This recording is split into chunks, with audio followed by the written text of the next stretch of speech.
අයිබෝවන් මැතිවරණයක් අභියස අප සෑම දෙනාම සිටින අවස්ථාවක රටේ නවතම ව්‍යාපාර සහ ආර්ථික තත්ත්වයන් දැන ගැනීම ඉතාමත් අත්‍යවශ්‍ය වෙනවා. In a moment where we as a nation are about to go into the polls and decides who will be ruling our country, it's important that the nation understands the latest situation, the trends of the business and the economic world. Therefore, we here in Bisnomics intend to create a platform through which you can understand the latest situation better, and also we give a chance, an opportunity for the business community of this country to raise their voice and to grab the attention of the candidates to whom we as a nation will be going to vote. සතියක කාලීන ව්‍යාපාර සහ ආර්ථික සංවාදයයි Bisnomics ඔබ මේ අවස්ථාවේ සම්බන්ධ වී සිටින්නේ. ඉතාමත්ම අත්‍යවශ්‍ය කාරණයක් වෙනවා ඔබ සෑම දෙනාම රටේ තියෙන නවතම ව්‍යාපාර සහ ආර්ථික තත්ත්වයන් ගැන හොඳ දැනුමක් ලබා ගැනීම. එම නිසා අද මෙම වැඩසටහනෙන් අපි කතා කරන්න බලාපොරොත්තු වෙන්නේ මූල්‍ය සේවාවන් වලට කෙතරම් දුරට ඩිජිටල් තාක්ෂණය අන්තර්ගත වී ඇද්ද යන්නයි. To discuss to what extent our financial services have been transformed by digital technologies, today we have joining with us Mr. Sandun Hapugoda, an expert in digital payments and mobile payments, and we will be discussing how far is Sri Lanka in the world of digital payments and what do we need to do, what support does the government need to provide in order to ensure that we make the headwinds and we go the distance that we need to in the world, in the field of digital payments and electronic banking.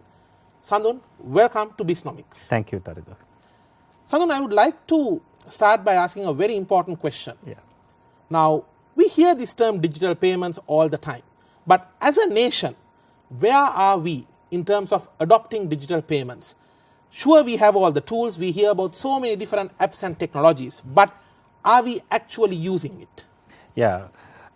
To start with, Tarindu, let me take some numbers from Sri Lanka market.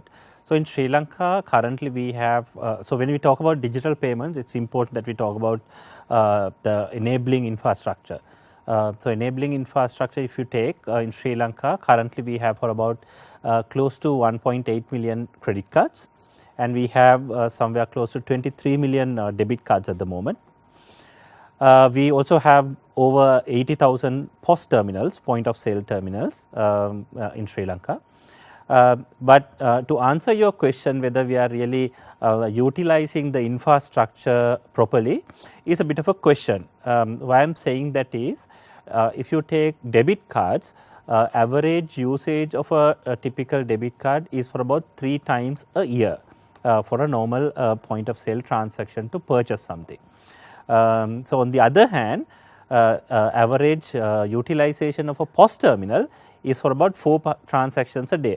Now, if you're around city, probably it's difficult for you to comprehend that statistics, because probably maybe you must be using your card on day-to-day basis. But as a nation, if you take the statistics, the numbers are that much. So why that has happened is that because the debit cards that you today that is being used in the country, people are not using the debit card for its purpose. People are using the debit card as a normal ATM card, where they kind of go to the ATM, withdraw money, and then use that cash to do a transaction. Just to give you an example, let's say if you want to go and buy a sofa set or this table for that matter, what you do is you take probably a tuk-tuk, you go to a ATM, you use your card, you take that money, let's say it's 100,000, you take that 100,000, you safely take that 100,000 to a store and then purchase this table by using that money. Instead, you could have simply given your debit card to make the payment. So that practice is not yet built. So even though the numbers have increased over, let's say, take an example, let's say plus 10 years, even though the absolute number have grown, the average transactions have not really grown. Now, I was talking about debit cards earlier. Even for credit cards, the statistics are the same. now to give you certain examples, now in 2010, average transactions from a debit cards is for about 23 times a year. But today, after 10 years, we just have 25 transactions a year. So, number of transactions or rather the consumer behavior is not shifted. They are still doing their essential services and whatever they are used to pay by using cards, and the consumer behavior has not really changed. So, that is something that we have to address as a nation.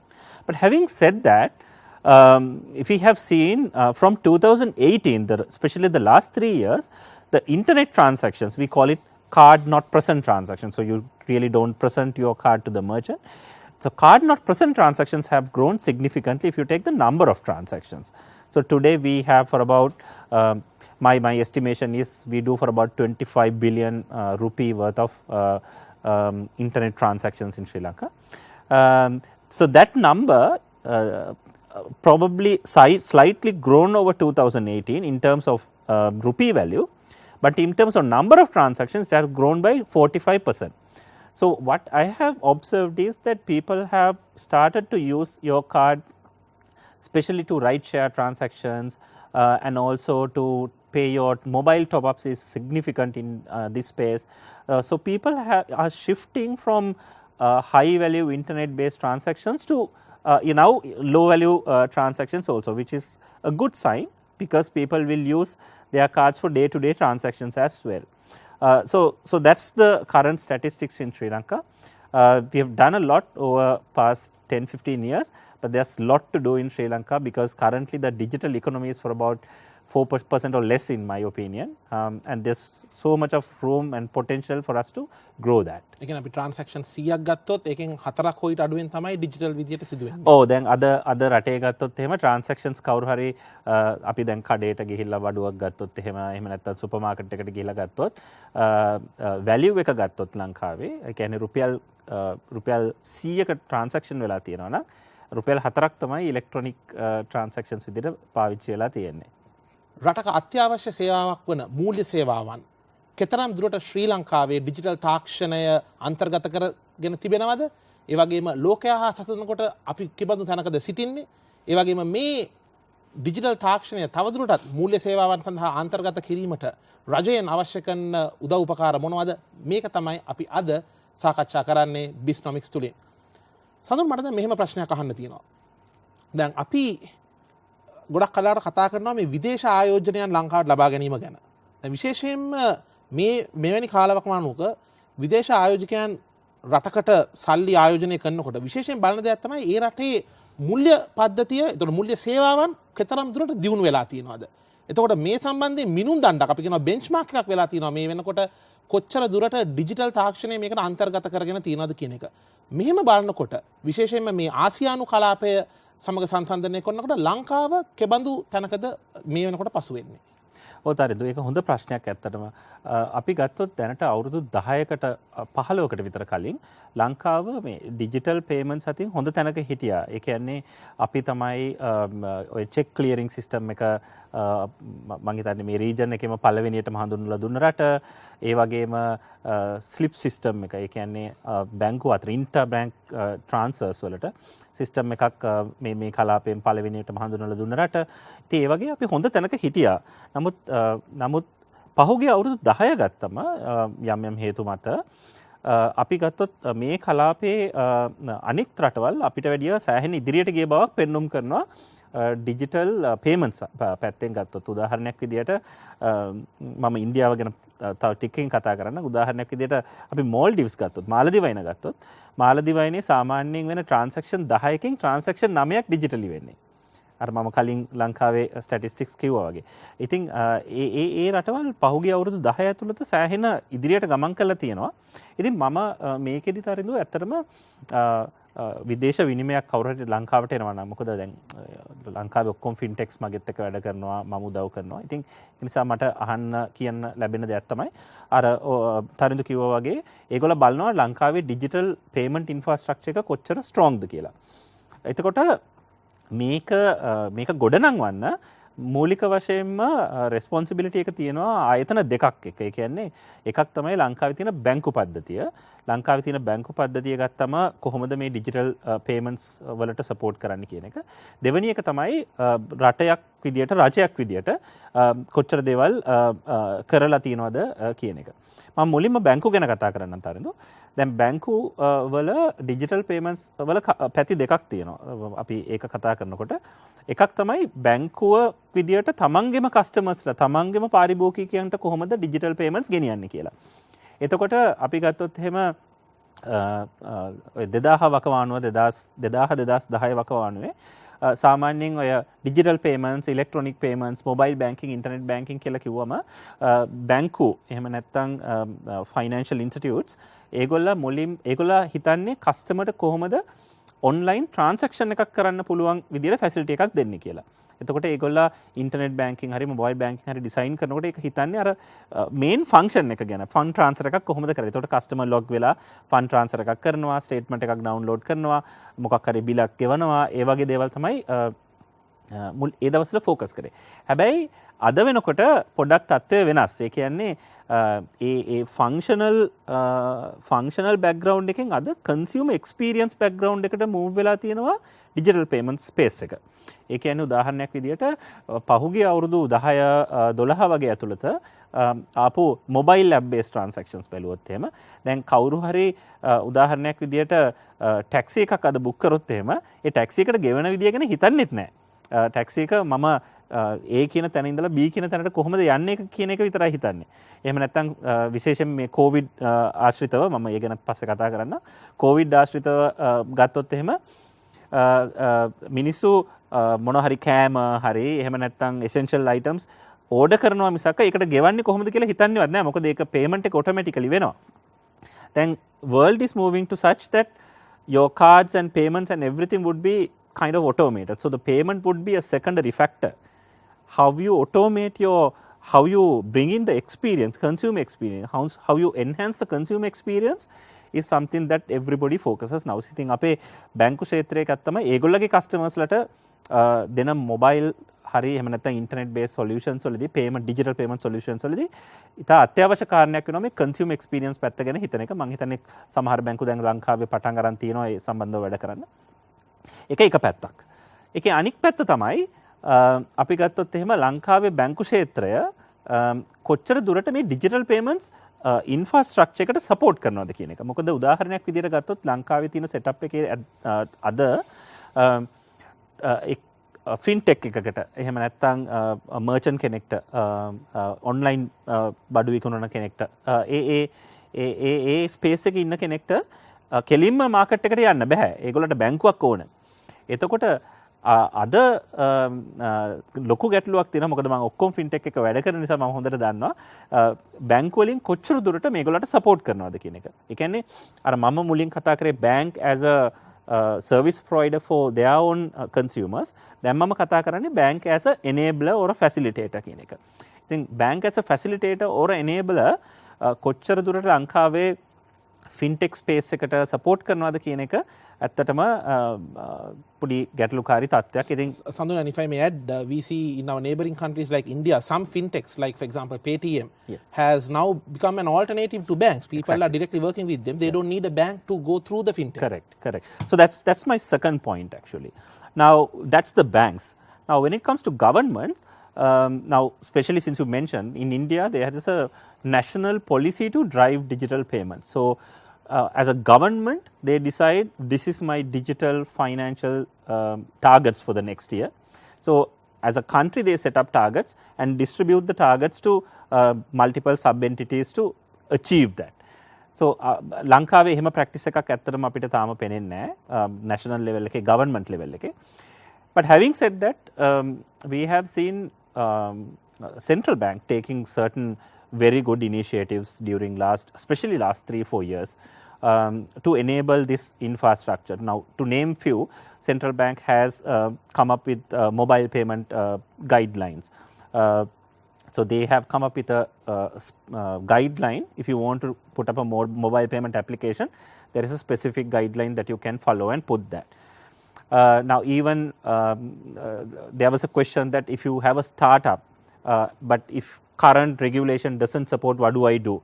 Now to help that, central bank last year they came up with this fintech sandbox the process, where let's say you have a fintech application, but if you are not sure whether it's currently in line with the current existing regulations of the country, you can go through this, you can register this sandbox process, and then get the central bank to vet it and give you the permissions or whatever the recommendations that you have to follow. And one of the other biggest problems is the online KYC. We don't have a online KYC setup now. Since you mentioned the neighboring country, even in India, there is this Aadhaar system existing, where you can use that as an online KYC system to onboard a customer. But in Sri Lanka, unfortunately, we don't have such a system, so you have to physically go to the bank. Now central bank, if you have seen last week, announced the blockchain KYC. The blockchain based KYC, the pilot programs. So they have identified three pilot programs to run. So they have done these kind of things, and also what importantly, the Payments and Settlements Department of Central Bank has announced 2020 as the 2020 year of digital payments. So a process එකේදී ඒගොල්ලා areas 7ක් identify කරලා තියෙනවා තනින්දු. ඒ areas 7 digital payments කොහොමද ලංකාවේ grow කරන්නේ? ඊට අමතරව digital payments කියන එක ගැන කට්ටියව දැනුවත් කරන්න. දැන් මම අර ඉස්සල්ලා කිව්වේ ලංකාවේ debit cards මිලියන 23ක් තිබ්බට debit card එකක් පාවිච්චි කරන්නේ 3 පාරයි කියලා.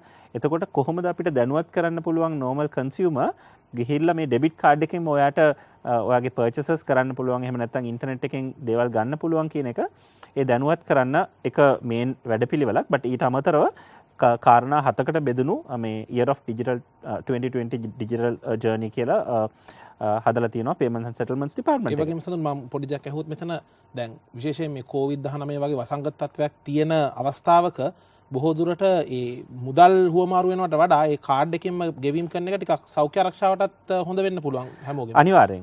so ඒ කියන්නේ COVID සිනාරියෝ එකේදී තමයි ඔය සෞඛ්‍ය ගැන එන්නේ. නමුත් ඊට කලින් ඉඳලම මේ මුදල් නෝට්ටු භාවිතයේ තියෙන සෞඛ්‍යමය ගැටලු, ඒ කියන්නේ ෆිසිකල් කෑෂ් භාවිතයේ තියෙන සෞඛ්‍යමය ගැටලු මම හිතන්නේ මේක ඩිබේට් එකක් විදිහට කතා කරපු දෙයක් COVID වලටත් කලින්. ඊට අමතරව ෆිසිකල් කෑෂ් කියන්නේ ඇත්තටම කොස්ට් එකක්. මොකද දැන් කෑෂ් ඔයාට හම්බුනාට ඔයාට ඒක තියාගන්න බෑනේ. ඔයාට ඒක බැංකුවට ගෙනියන්න ඕනේ. එතකොට බැංකුව උනත් ඒ හැම බ්‍රාන්ච් එකකට වෙන සල්ලි එකතු කරන්න ඕනේ. ඒගොල්ලෝ සෙන්ට්‍රල් කෑෂ් ඩිපාර්ට්මන්ට් එකට ගෙනියන්න ඕනේ. ඉතින් ඒ වගේ කෑෂ් හැන්ඩලින් කියන එක හැමෝටම කොස්ට් එකක්. රිටේලට, බැංකුවට, සෙන්ට්‍රල් බැංක් එකට as a nation it's a cost. So if we can move the cash usage to digital payments, we definitely win as a country. So that will encourage a lot of foreign investors to come and introduce a lot of innovative solutions in the country, where we can start in Sri Lanka and expand to the region. So one of the hindrance that we currently see is that they are not coming here because of this lack of the infrastructure, lack of adoption and all that. Sandon, if I may also just add, now especially during the last few months, we know there was a rallying cry, especially from a lot of the young entrepreneurs, asking why is PayPal not here? Yeah. Right now, what's the real situation? I mean, it's a very worldwide famous system. A lot of businesses are using it, but why is it that we still don't have it? Yeah, so I don't want to only name PayPal, but there are certain other large global players are also, those who are not here. That includes probably Apple Pay, Samsung Pay and all that. One reason is that, as I said, as a digital economy, we are not scaled up to a level that we will make these people to come and invest in Sri Lanka, because currently the digital economy is kind of considerably small for them to kind of come here. The other problem is, especially for the players that you mentioned, for them to come here, we need to have solid digital KYC kind of mechanisms. But I think with the recent developments and with this blockchain based shared KYC process coming in, we can eradicate some of the barriers that we had, and we should be able to kind of invite them again to come and look at Sri Lanka to expand their portfolio. So definitely some good first steps being kept the last few weeks in that case. Excellent. And with that, we will take a short break. Stay tuned. This is your weekend analysis of the latest business and economics trends. This is Bisnomics. Welcome back. ශ්‍රී ලාංකීය ආර්ථිකය සහ ව්‍යාපාර ක්ෂේත්‍රයේ කාලීන සති අග සංවාදය මේ බිස්නොමික්ස්. අපි අද කතා කරන්නේ ශ්‍රී ලාංකීය මුල්‍ය සේවාවන් කෙතරම් දුරට ඩිජිටල් තාක්ෂණය අන්තර්ගත කරගෙන තිබෙනවද, මෙහි ඉදිරි ගමන කුමක්ද, මොනවද අපි ඒ සඳහා ගත යුතු පියවර යන්න ගැනයි. ඒ සඳහා අපිට සම්බන්ධ වෙන්නේ ඩිජිටල් පේමන්ට් සම්බන්ධයෙන් විශේෂඥ සඳුන් හපුගොඩ මහතා. සඳුන්, අපි කලින් කතා කරා දැන් ලංකාව කොතරම් දුරට ඇවිල්ලා ඉන්නවද කියලා. දැන් ඔබත් කලින් මෙන්ෂන් කරා මෙහෙම අන්තිම අවුරුදු තුනේ අපි දැක්ක කියලා ලොකු දියුණුවක් වෙනවා. දැන් විශේෂයෙන්ම මේ COVID-19 ගත්තාම, I mean if you look at this particular pandemic situation, did it create a big enough drive to adopt digital payments? Because people were at home, they can't go to the banks, they have to do the banking and financial transactions from their houses. What happened there? Yeah, it's a very tricky question, Tharindu, I would say, because during the COVID, if you ask me, have the transactions grown in Sri Lanka digitally? Yes, we have seen for about 2.5 times growth approximately. That's like 300% growth in terms of digital transactions, the overall numbers in Sri Lanka, right? Some of the good things are we have seen people doing their very first transactions by using the mobile. Some of the people are trying to move into digital space, like in my opinion, even if you try to kind of send a list to the corner shop through WhatsApp, and if you kind of go and do a bank transfer and collect the items and come, that's a good start for a digital transaction. So we've seen many people moving into this, at least trying to moving into this space. Especially the feedback that I'm getting from the mobile app providers doing mobile top-ups. We have seen a huge improvement of mobile top-ups through during the COVID times. Not only mobile top-ups, but also we have seen a significant improvement on delivery-based items. So during COVID period, we have seen very innovative solutions also came up in Sri Lanka. Sandhu, and if I may add, there were so many cases showing how, let's say, how adaptable the Sri Lankans were, especially the business owners, because you would find, let's say, the guy who is driving the chicken lorry, right, coming to your house, and when you buy from them, he will give you a WhatsApp number and say, if you want it, you know, let me know. මේ මීට පස්සේ මෙහෙම ඕනනම් මට message එකක් කරන්න, ඒක වෙන මොන හරි ඕනනම් ඒවත් දීලා යන්න මම අරගෙන එන්න. Exactly. ඉතින් මේ කියන්නේ ගොඩක් අපේ ලංකාවේ ව්‍යාපාරය, especially මේ අපි ගත්තොත් මේ සුළු පරිමාණයේ ව්‍යාපාරිකයන් බොහොම ඉක්මනට WhatsApp එහෙම use කරලා ඒක ටග් ගාලා ඒ සිටුේෂන් එකට adapt වුණා. ඔව්. දැන් ඒක තමයි තරිදු. ලංකාවේ මම අර කලින් කිව්වා වගේ ඉන්ෆ්‍රාස්ට්‍රක්චර් එක ඇත්තටම සෙටප් වෙලා තියෙනවා. දැන් මොබයිල් ඉන්ෆ්‍රාස්ට්‍රක්චර් එක ගත්තම අපි දන්නවා ලංකාවේ 149%ක් mobile 149% mobile penetration. Out of which I believe for about more than 50% is smartphones. ඉතින් එහෙම ගත්තම අපිට පෙනෙන්න තිබ්බා මේ COVID සමහරට ඔප්ෂන් එකක් නැතිකමට වෙන්න පුළුවන්.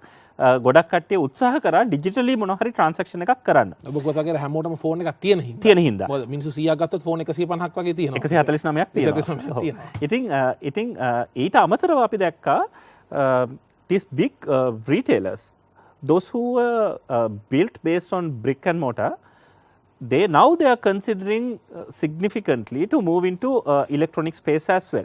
So we have seen certain new products came out even through the large retailers. They have come up with their own digital websites, their own e-commerce websites, etc. Not only the large retailers, we have seen small retailers also coming up with this their own small portal. There are different solutions to send a electronic invoice or a small payment link to collect payments. And Sandhu, I think this COVID-19, correct me if I'm wrong, but I think it was a wake-up call to a lot of large retailers also, because if you check today, now this is a personal experience I had last week. I went to one of these big retail outlets and there was one item that I wanted which they didn't have. And I said, okay, I know you have another outlet nearby. Can you check? But their systems doesn't really allow them to check that. They have to physically call someone and check. So, I mean, these are big retailers speaking about big digital transformation, but a simple cross-outlet checking facility is still not available. Correct. Correct. So all those problems can be eradicated with the online platforms, and not only that, we've seen some interesting collaborations also. Even certain government chains, they have collaborated with ride-share applications. So rather than big retailers or big e-commerce merchants trying to, we have seen certain large e-commerce players trying to they're really struggling to fulfill the increased demand, because their logistics were not set up in that way.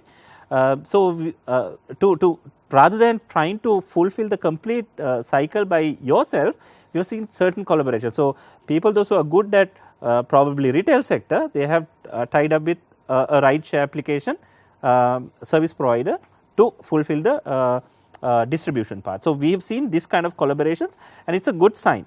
But to answer your question whether this will continue, it's a little too early to say, because my personal experience is we have seen a huge growth during March. We have seen a better growth in April.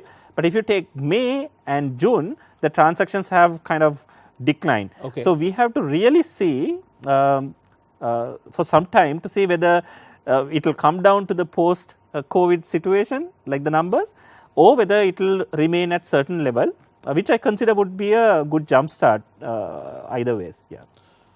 සඳුන් ඕකම අපි build up කරලා ගත්තොත් ඔය මාතෘකාවෙම අපි බැලුවොත් ගොඩක් කට්ටිය කියපු දෙයක් තමයි මේ විශේෂයෙන් මේ ඇඳුම් නීතිය තිබුණ කාලේ මේ ලොක්ඩවුන් එක තිබුණ කාලේ ගොඩක් කට්ටිය කියපු දෙයක් තමයි මේ බැංකුවට යා ගන්න විදියක් නැහැ. මම හිතන්නේ ගොඩක් සාමාන්‍ය ජනතාවට වෙච්ච ප්‍රශ්නයක් තමයි මේ බැංකුවට යන්න විදියක් නැහැ. දැන් එයාලා සමහරක් වෙලාවට පොලිසියට ගිහිල්ලා ඒ කර්ෆියු පාස් එකක් ඉල්ලනකොටත් එයාලා රීසන් එක විදිහට දෙන්නේ මේ බැංකුවට යන්න ඕන. සැලරිස් දාන්න ඕන නැත්නම් සැලරි එක ගන්න ඕන. ඉතින් තාම ලංකාවේ ඇත්තටම බැංකුවට යන්නම ඕනද ඔය මුල්‍ය කටයුතු කරන්න? එහෙමත් නැත්නම් යන්න තෝ කරන්න පුළුවන් එකම දේ අර කල්චරලි කට්ටිය පුරුදු වෙලා ඉන්නේ බැංකුවට ගිහිල්ලා ඒ කට්ටියත් එක්ක කතා කරලා ඒ සම්බන්ධකම් තියෙනවා ඒව පවත්වාගෙන ගිහිල්ලා මේක මොකද්ද මේ ඇත්තටම මේ තාක්ෂණයේ පැත්තෙන් ගැටලුවද නැත්නම් මේක මේ අර මිනිසුන්ට වෙනස් වෙන්න කැමති නැති එක පැත්තෙන් හින්දා වෙන ගැටලුවක්ද? ඔව් ඒක හොඳ ප්‍රශ්නයක් තරින්දු. මොකද දැන් ඇත්තටම පුද්ගලිකව මම ගත්තොත් එහෙම මගේ බ්‍රාන්ච් එක ඇත්තටම පළවෙනි පාර්ට් එක කියලා account එක ඇරියට පස්සේ මම බ්‍රාන්ච් එකට ගිහිල්ලාම නැහැ. දැන් මං හිතන්නේ අවුරුදු 10කින් 15කින් විතර මගේ බැංකුවට මං ගිහිල්ලා නැහැ. මගේ බ්‍රාන්ච් එකට ගිහිල්ලා නැහැ. ඒ කියන්නේ යන්න අවශ්‍ය නැහැ. මොකද දැනට අද තියෙන සෙටප් එක තමයි account එකක් අරින්න බැංක් එකට යන්න ඕන. එහෙම නැත්නම් බැංකුවේ එක්කෙනෙක් වාට එන්න ඕන. මොකද දැන් තියෙන රෙගියුලේෂන් එකේදී KYC කරන්න වෙන්නේ manually know your customer. සමහරක් බැංකු වලින් කියනවා එයාලගේ app එක පාවිච්චි කරලා අර පුළුවන් කියලා ID copy එකයි ඒ ඔක්කොම අරගෙන මේ පින්තූරයක් එහෙම අරගෙන එවලා account එකක් open කරන්න පුළුවන්. හැබැයි ඒකෙත් බලවම සමහරක් වෙලාවට ඉන්නේ අත්සන් කරන්න යන්න වෙනවා. නැත්නම් මොකක් හරි පොඩි දෙයකට හරි යන්න වෙනවා. So ඒක තමයි සමහර බැංකුව ඒක ඔටෝමේට් කරලා තියෙනවා අර මුල පාර්ට් එක. ඒ කියන්නේ KYC ඉන්ෆර්මේෂන් ගන්න එක. නමුත් අර අන්තිම අත්සන ගන්න දැන් තියෙන රෙගියුලේෂන් එකේදී යනවා. මම හිතන්නේ ඒක මේ shared KYC process එකේදී ඒක avoid කරගන්න පුළුවන්. හැබැයි ඊට අමතරව මම හිතන්නේ අර තරිදු කිව්වා වගේ බැංකුවට යනවා කියන එක පොඩ්ඩක් මේ කල්චරල් දෙයක්. සංස්කෘතික දෙයක්. සංස්කෘතික උදාහරණයක් විදිහට මට මතකයි 2013 එහෙම නැත්නම් 2014 වගේ මම ඉන්වෝල්ව් වෙලා හිටියා ඔය පෙන්ෂන්ස් ඩිපාර්ට්මන්ට් එකේ ප්‍රොජෙක්ට් එකකට. අපි මේ ඔටෝමේට් කරා සැලරි යන එක. මොකද ඉස්සර පෝස්ට් ඔෆිස් වලින් එහෙම නැත්නම් බැංකුවට චෙක් එකක් යවලා තමයි සැලරි දුන්නේ. ඉතින් ඒක ඔටෝමේට් කරලා හැමෝගෙම බැංක් account එකට සැලරි යන විදියට අපි ඒක ජොයින්ට් ප්‍රොජෙක්ට් එකක් එකතු වෙලා ඒක හැදුවට ඊට පස්සෙත් පෙන්ෂන් එක ගන්න අර විදියටම බැංකුවට ගිහිල්ලා බැංකුවේ පොලිමේ හිටගෙන ඉඳලා ඒ සල්ලි අතට අරගෙන යන ක්‍රමවේදයක් අපි එහෙම දැක්කා. ඉතින් ඒ කියන්නේ කොච්චර මේ ඉලෙක්ට්‍රොනික තාක්ෂණය තිබ්බත් කන්සියුමර් ඇඩැප්ෂන් කියන එක තමයි අර ගැටලුව. මම අර කලිනුත් කිව්වා වගේ ඉලෙක්ට්‍රොනික සොලියුෂන්ස් තියෙනවා තරිදු. නමුත් ඒක කොච්චර දුරට කන්සියුමර්ලා ඇඩැප්ට් කරලා තියෙනවද? එහෙම නැත්නම් කන්සියුමර් පිටම වරද දාන්න නැතුව ඒක කන්සියුමර් ඇඩැප්ට් කරන්න කොච්චර දේවල් කන්සියුමර් එඩියුකේෂන් පැත්තෙන් අපි කරලා තියෙනවද කියලා පේමන්ට් එක්ස්පර්ට්ස්ලා විදියට මම හිතන්නේ සාධනීය දුරට අපි වැඩ කටයුතු කරලා නැහැ. තව සෑහෙන දෙයක් කරන්න තියෙනවා කියන එක තමයි මගේ හැඟීම තරද. හොඳයි. දැන් අපි ගත්තොත් සඳුන් ඇත්තටම දැන් කෙන්යා වගේ රටවල් ගත්තොත් දැන් එයාලගේ මේ වෙනකොට බොහොම සාර්ථක මේ මොබයිල් පේමන්ට් සිස්ටම් M-Pesa ඒ වගේ ගොඩක් අර බොහොම සාර්ථක විදියට එයාලා ඩිවෙලොප් කරලා තියෙනවා එක ඩිජිටල් පේමන්ට් සිස්ටම්ස්. දැන් සමහරක් අය මට මෙහෙමත් හිතෙනවා. දැන් මාර්ග පද්ධති ප්‍රවාහන පද්ධති එච්චර දියුණු නැති එච්චර දියුණු නැති රටවල් වල මිනිසුන්ට යන්නේ අමාරු හින්දා එයාලා අර වෙන ඔප්ෂන් එකක් නැති හින්දා මේ ඩිජිටල් පේමන්ට්ස් වලට යනවද? එහෙමත් නැත්නම් දැන් ලංකාවේ වගේ දැන් ප්‍රවාහන පද්ධතිය මාර්ග පද්ධතිය බොහොම සාර්ථක විදියට බොහොම ලේසි පහසු තියෙන හින්දා මිනිස්සු හිතනවා සමහරක් අය නෑ කමක් නෑ අපි බැංකුවට ගිහිල්ලා මේක අපි කරගෙන මොකද ඉතින් ඔක්කොත් වගේ මම හිතන්නේ ගොඩක් දුරට ඒක සංස්කෘතිකමය පැත්තෙන් වෙන දෙයක් වෙන්න පුළුවන්. ඔව් තරිඳු ඒක හරි මම උදාහරණ කීපයක් කියනවා නම් දැන් අර කිව්වත් වගේ කෙන්යාල M-Pesa දැන් ගොඩක් කටි කියන ඔක බැංකින් නැති නිසා කියලා. එතන බැංකින් නැති එකත් එක හේතුවක්. නමුත් ඊටත් වඩා මම හිතන්නේ access to cash අපිට cash කොච්චර ඉක්මනට අතර ගන්න පුළුවන්ද කියන එක තමයි තියෙන්නේ. දැන් අර කිව්වා වගේ කෙන්යාවල M-Pesa එහෙම නැත්නම් බංග්ලාදේශ වල තියෙනවා B cash කියලා. දැන් අපි ගත්තොත් ඒ වගේම සඳුන් දැන් අපි ගත්තොත් සමහරක් යුරෝපියන් රට අපි ගත්තොත් ස්කැන්ඩිනේවියා පැත්තේ වගේ රටවල් ෆින්ලන්ඩ් රට වගේ ගත්තොත් 97%ක් ඒතකොට ස්වීඩන් වගේ රටවලුත් ඒ 90 ගණන් විදියට ට්‍රාන්සැක්ෂන්ස් වෙන්නේ ඩිජිටලි. සමහරකට ඒ පාරේ ඉන්න අපි කියනවා අර යාචකයාටත් ක්‍රෙඩිට් කාඩ් එකෙන් කීයක් හරි ඩොනේට් කරන්න පුළුවන්. පාරේ පත්තර විකුණන මිනිස්සයාට පුළුවන් ක්‍රෙඩිට් කාඩ් එකෙන් ගෙවන්න. ඉතින් සමහරක් රටවල් වල හොරකම් වෙලා තියෙනවා ඒ කියන්නේ එන හොරා ළඟ තියෙනවා ක්‍රෙඩිට් කාඩ් මැෂින් එක ක්‍රෙඩිට් කාඩ් එක තමයි අර ස්වයිප් කරලා ගන්නෙ. ඉතින් කියන්නේ මෙතන ගොඩක් අර වකුවත් වගේ අර කෑෂ් ඇක්සස් මිනිසුන්ට අවශ්‍ය කරලා තියෙනවා. ඒක තමයි දැන් access to cash කියන එක ලංකාවේ මේ බොහොම පහසුවෙන් access to cash තියෙනවා. ඒ කියන්නේ අපි උදාහරණයක් විදිහට එළියට ගියොත් ඕනෙම ගමක එහෙම නැත්නම් නගරයක ATM එකක් තියෙනවා. ඊට අමතරව දැන් ATM network එකත් ඉන්ටර්කනෙක්ට් කරලා තියෙන නිසා ජංගම ATM තියෙනවා ට්‍රක් එකේ යනවා. එතකොට ATM network එකත් කනෙක්ට් කරලා තියෙන නිසා අඩු මුදලට cash ගන්නත් පුළුවන්. එතකොට user behavior එක change කරන්න ඒගොල්ලන්ට හේතුවක් නැහැ. මොකද මම මෙච්චර කල් ATM එකට ගිහලා cash ගත්තා නම් අද මට ඒක නොකරන්න හේතුවක් නැහැ. ඒ කියන්නේ මට මුදලක් වැඩිපුර වැය වෙන්නේ නැහැ. මම කරන දේම කරගෙන යනවා. එහෙම නැතුව අර තරිඳු කිව්වා වගේ බංග්ලාදේශ වල B cash එහෙම නැත්නම් ඔය M-Pesa ඇෆ්‍රිකාවල even ඉන්දියාවල ඔය demonetization එකත් එක්ක තමයි ඔය digital transactions කියන එක ගොඩක් ආවේ. එතකොට access to cash කියන එක අඩු වුණාම ඒක ගැටලුවක් නිසා digital transactions වැඩි වෙනවා. දැන් COVID-19 එකත් ලංකාවෙත් ඒකම තමයි වුනේ. ඒ කියන්නේ ගොඩක් වෙලාවට අපිට එළියට ගිහලා cash ගන්න බෑ. ඒක නිසා මම digitally transaction එක කරනවා. That is one of the reasons for digital transactions grow during COVID-19 in my opinion. ශ්‍රී ලාංකීය ආර්ථික සහ ව්‍යාපාර ක්ෂේත්‍රයේ සතියග කාලීන සංවාදය. අපි අද කතා කරන්නේ ලාංකීය මුල්‍ය සේවාවන් කෙතරම් දුරට ඩිජිටල් තාක්ෂණය අන්තර්ගත කරගෙන තිබෙනවද මෙහි ඉදිරි ගමන කුමක්ද යන්නයි. අපි මද විරාමයකින් පසු නැවතත් හමු වෙමු මේ Bisnomics. අයිබෝවන් නැවතත්. This is your weekend discussion of the latest trends in business and economics for the awareness of the public and for the attention of the future candidates. This is Bisnomics. Today we are discussing about the digital payments and digital finance systems of this country.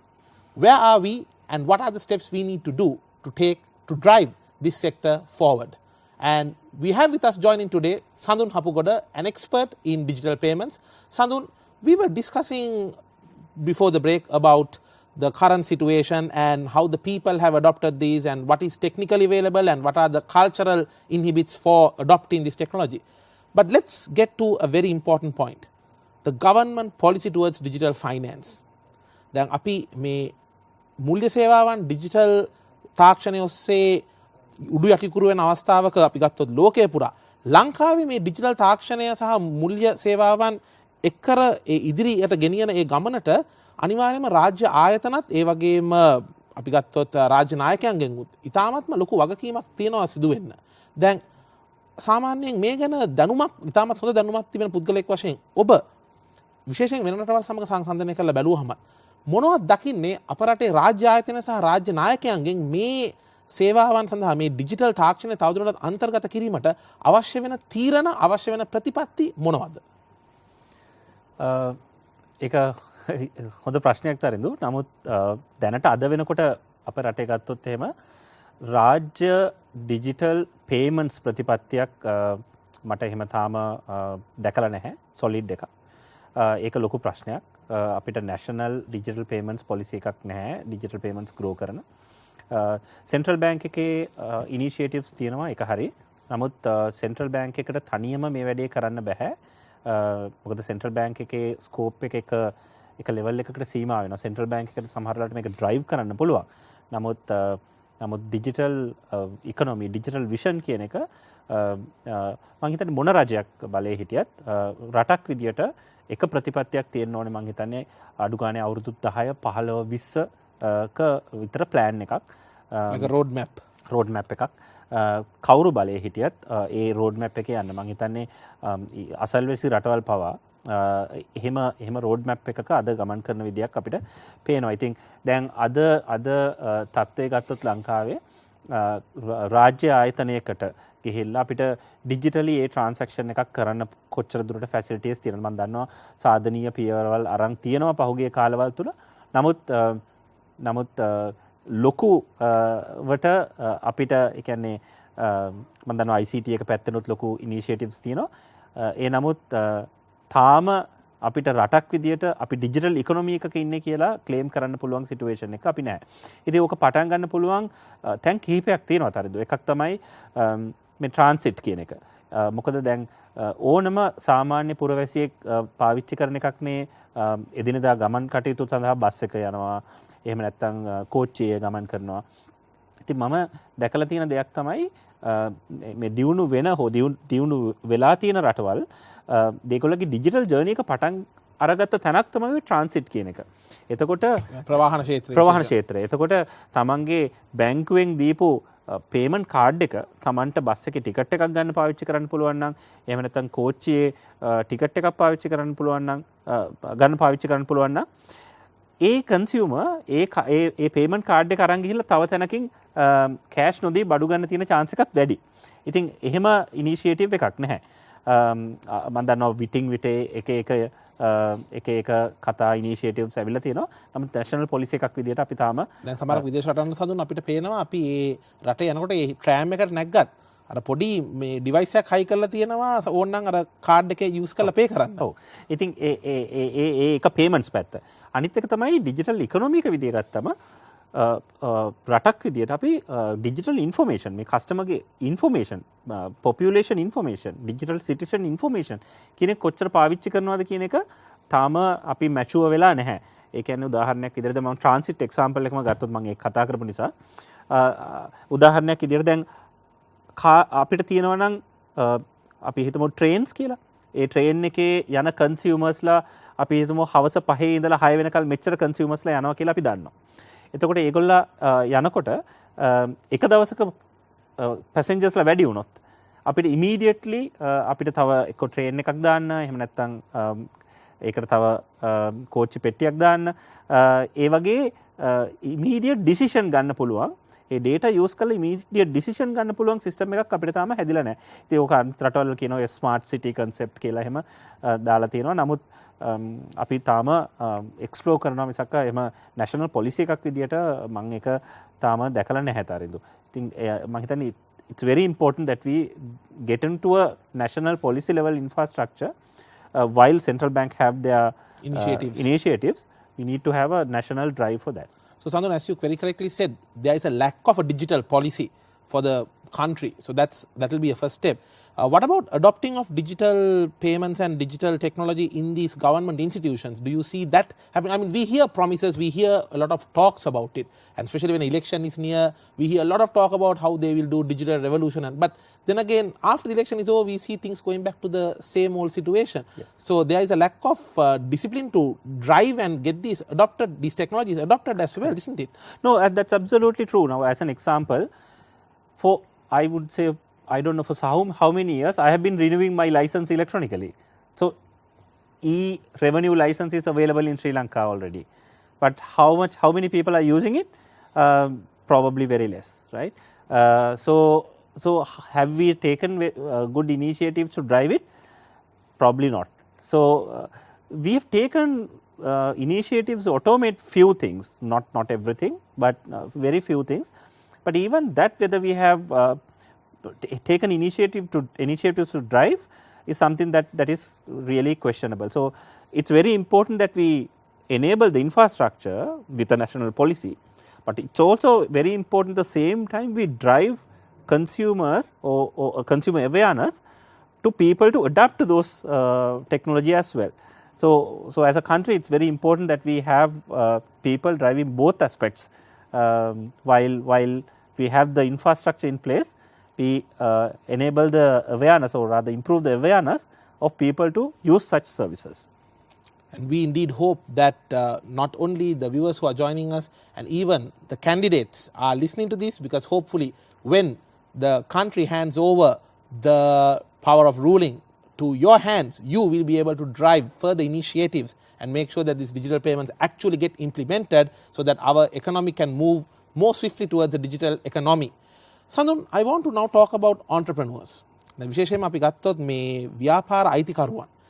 එයාලට මොන වගේ අවස්ථාවන්ද තියෙන්නේ මේ digital payment තාක්ෂණය එයාලගේ ව්‍යාපාරයට අන්තර්ගත කරගන්න. මොකද දැන් ගොඩක් වෙලාවට අපිට ඇහුණට මේ අඳෝනාවක් ඇහුණට මේ ඩිජිටල් තාක්ෂණය නැහැ. තියෙන තාක්ෂණය හරියට භාවිතා වෙන්නේ නැහැ ගොඩක් ව්‍යාපාරයන් වලදී. දැන් අපිට තාමත් පේනවා අපි ගත්තොත් සේවා ව්‍යාපාර උනත් ගොඩක් වෙලාට කියන්නේ නෑ ගිහිලා සල්ලි දාන්න account නැත්නම් check එක දාන්න account මේ fund transfers කරන්න එහෙම ලොකුවට නෑ. විශේෂයෙන් අපි ගත්තොත් තරුණ පරපුර ඒක එයාලා කරනවා අපිට පේනවා. අපි ගත්තොත් ගොඩක් ඔය bloggers influencers ගත්තාම එයාලා ගිහිල්ලා කට්ටියත් එක්ක ව්‍යාපාරයක් එක්ක වැඩ කරාම එයාලා කියන්නේ right do a transfer to my account. But in terms of the especially the more traditional businesses, we don't see these digital payments getting integrated. දැන් අද ලංකාවේ විශේෂයෙන් සුළු පරිමාණ මධ්‍ය පරිමාණ ව්‍යාපාර හිමිකරුවන්ට නැත්නම් හිමිකාරියන්ට මොනවද තියෙන අවස්ථාවල් බැංකු සමග නැත්නම් වෙන නොයෙකුත් මූල්‍ය සේවාවන් සංවිධාන ආයතන සමග එකතු වෙලා ඒ මොනවද තියෙන අවස්ථාවන් තමන්ගේ ව්‍යාපාරයට මේ digital තාක්ෂණය අන්තර්ගත කරගන්න? Yeah, another good question. I would like to address few myths here. In the whole digital payments adoption space.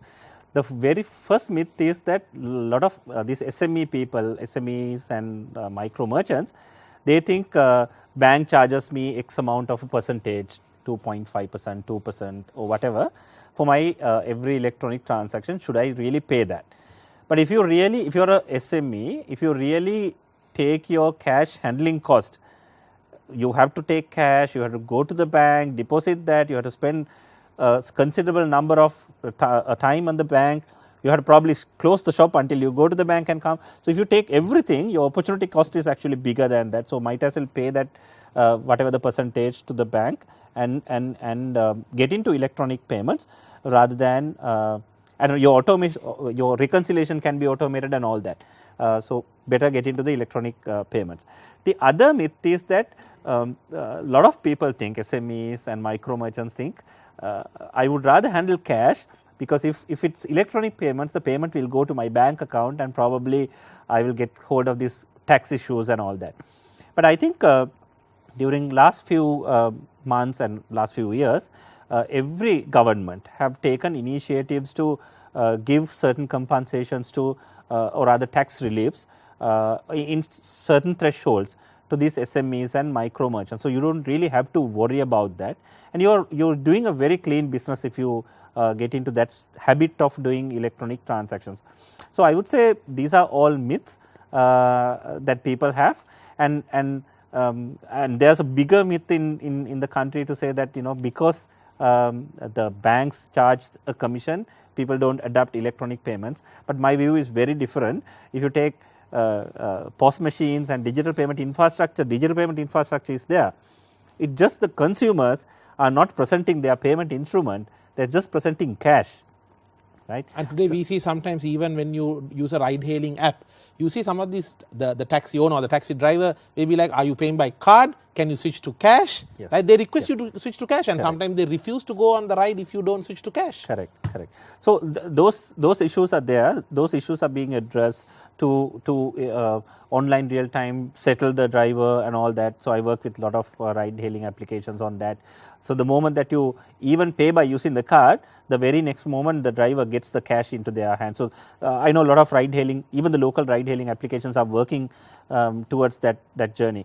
So I think the things are in place, as you said, the infrastructure in place. Now to bring in another example, if I want to sell something online, can I sell it online today? Do I really need to develop my website, spend some amount on that? Do I really need to go to a bank and connect a payment gateway to that? All these are big questions. But today you don't really need to do that. You don't really need to do that. There are so many payment service providers. Absolutely. Where you talk to them and they will say, okay, look, you know what, subscribe to this account, upload your pictures of the products, and it's available for online buy. Absolutely, you're spot on. So there are so many service providers available in Sri Lanka today who will get a website for you, with the website done for you in like less than 30 minutes, and that is your website to sell things online. And even if you don't want a website, let's say you're a hairdresser or if you have let's say a hostel, If you want to only send a payment link, there are so many service providers in Sri Lanka will give you that as a very cheap cost.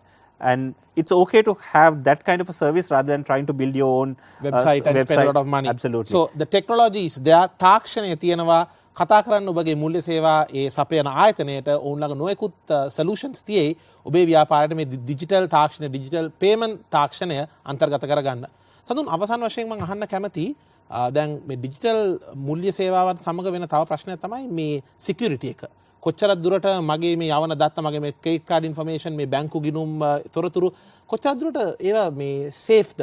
මොකද අපි දන්නවා දැන් ලංකාවේ එහෙම සමහරක් වෙලාවට මුල්‍ය ආයතනයන් එහෙම අපි කියන හැකර්ස් ලගෙන් ප්‍රහාරයකට ලක් වුණත් එයාලා එළියට ඇවිල්ලා ඒක කියන්න අවශ්‍ය කරන නීතියක් නැහැ. දැන් බොහෝ රටවල දියුණු රටවල එහෙම අපිට පේනවා එහෙම ප්‍රහාරයක් වුණ ගමන් ඔවුන් ඇවිල්ලා කියන්න ඕන මගේ සිස්ටම් එක හැක් වුණා මේ කට්ටිය ප්‍රවේශම් වෙන්න කියලා. ඉතින් මෙවැනි පසුබිමක ලංකාව කොච්චරක් දුරට සේෆ්ද මේ වගේ ප්‍රහාරයන් වලින්? මොකද ඕකත් ලොකු බයක් මිනිසුන්ට තියෙන. ඔව්. කෙටියෙන් මේ පිළිතුරු දුන්නොත්. ඔව්. එකක් තමයි මේ එහෙම අපිට දැන් payment application එකක් fintech එකක් හරි payment application එකක් හරි merchant කෙනෙක් හරි බැංකුවක් හරි මොකක් හරි mobile application එකක් එහෙම නිකන් ටක් ගාලා හදලා එළියට දාන්න බෑ. ඒක central bank එකේ guideline එකක් තියෙනවා. ඒකට verification process එකක් තියෙනවා. ඒකට audit එකක් කරන්න ඕනේ independent audit එකක්. ඒක කරලා report එක submit කරන්න ඕනේ central bank එකට. ඒතකොට central bank එකේ assessment එකක් කරලා තමයි ඒක okay කරන්නේ. එතකොට defined process එකක් තියෙනවා. ඒක follow කරන්න ඕනේ. හැබැයි මම දැකලා තියෙන දෙයක් තමයි ඒ process එකේදී ගොඩක් වෙලාවට self assessment එහෙම නැත්නම් තමන් appoint කරපු third party එකගේ assessment එකකින් තමයි ඒක යන්නේ. හැබැයි globally ඔය applications වලට තියෙනවා certain certifications. දැන් උදාහරණයක් විදියට payment card industry association data security standards PCI DSS කියලා තියෙන standard එක. So ඒ වගේව adapt කරලා නැහැ. ඒක එක ගැටලුවක්. අනිත් එක තමයි මේ බැංකු විදියට ගත්තත් ඒගොල්ලගේ ඉන්ෆර්මේෂන් ෂෙයා කරන්න සෙටප් එකක් තියෙනවා. අද ඔය ටෙක් සර්ට් එකට අනුයුක්තව කරපු සෙටප් එකක් තියෙනවා. හැබැයි කොච්චර දුරට ඉන්ෆර්මේෂන් ෂෙයා කරනවද කියන එක ප්‍රැක්ටිස් එක ගැන අතරම ගැටලුවක් තියෙනවා. මම හිතන්නේ මේවා මේ නැෂනල් ඩිජිටල් පොලිසි එකෙන් ගවන් කරන්න ඕන දේවල්. ඒ වගේම සඳුන් දැන් මෙහෙම දෙයක් පාවිච්චි කරනකොට අපි කියනවා common sense අර සාමාන්‍ය දැනීමක් භාවිත කරන්න ඕන. දැන් අපි රටක පුරවැසියන් විදිහට ගත්තාම දැන් කවුරු හරි කතා කළා මේ බැංකුවෙන් කතා කරන්නේ ඔබගේ මේ විස්තර අවශ්‍යයි කිව්ව පළියට ඒක දෙන්න නරකයි. ඒක හිතන්න ඕන මේ දේවල් දෙන්න නරකයි. පොඩ්ඩක් ඒ අපි කියනවා there's certain amount of common sense needed as well. Correct. ඒ කියන්නේ දැන් ගොඩක් payment applications වල two factor authentication අපි කියනවා ඒක 3DS කියලා මේ payment cards වලදී ඒ වගේ දේවල් එහෙම නැත්නම් payment security aspects එහෙම ගෙනල්ලා තියෙනවා payment applications වලට. හැබැයි අර consumer awareness security පැත්තෙන් it's also very important. මොකද දැන් OTP එකක් යවුවත් වෙන කෙනෙක් log වෙලා කතා කරලා වෙලා මම ඔයාලට OTP එක යවුවා මට පොඩ්ඩක් ඒක කියන්න පුළුවන්ද කියලා අහද්දී ඒක මම OTP එක යත් එක්ක share කරොත් එහෙම ඒ අදාළ කෙනාට තමන්ගේ account එකේ තියෙන සල්ලි හරි ඒක පාවිච්චි කරන්න පුළුවන්. විශේෂයෙන් ගොඩක් කරලා වෙන්න පුළුවන් කවුරු කතා කරලා කියන්න පුළුවන් ඔබ ලොතරැයියක් දිනලා තියෙනවා මේ අවස්ථාවේදී ඒක ලබා දෙන්න ඕන කරන වෙන්න බැංකු transaction එකක් වෙනවා OTP එක අපිට කියන්න අර ගොඩක් අර එච්චර හිතන්න නැතුව කට්ටියව පොළඹවන්න හදනවා ඒ අවශ්‍ය තොරතුරු ලබා දෙන්න. මම දැකලා තියෙනවා ගොඩක් central bank එකෙන් සහ බැංකු පද්ධතිය මගින් ඒ වගේම සමහර fintechs වලිනුත් ඒගොල්ලගේ merchants වලට නිරන්තරයෙන් උපදෙස් දෙනවා මේ වගේ දේවල් වලට අහු වෙන්න එපා කියලා. ඒ නමුත් අපිට day to day අහන්න හම්බ වෙනවා සමහර consumersලා ඒ වගේ දේවල් වලට අහු වෙච්ච. ඉතින් ඒ කියන්නේ මම හිතන්නේ ඒක හැමෝගෙම responsibility එකක්. හැමෝම educate කරන එක කොහොමද digital payment එකක් securely කරන්නේ කියන එක. Where does Sri Lanka stand in terms of digital payments? And what policy decisions do we need to strengthen this? This is what we discussed today in Bisnomics. And to share his expertise, we were joined for this program today by Sandun Hapugoda. Sandun, thank you very much for joining us in this program. And with that, we will wrap up this episode of Bisnomics. This is your weekend analysis of the latest business and economic trends in Sri Lanka. This is Bisnomics.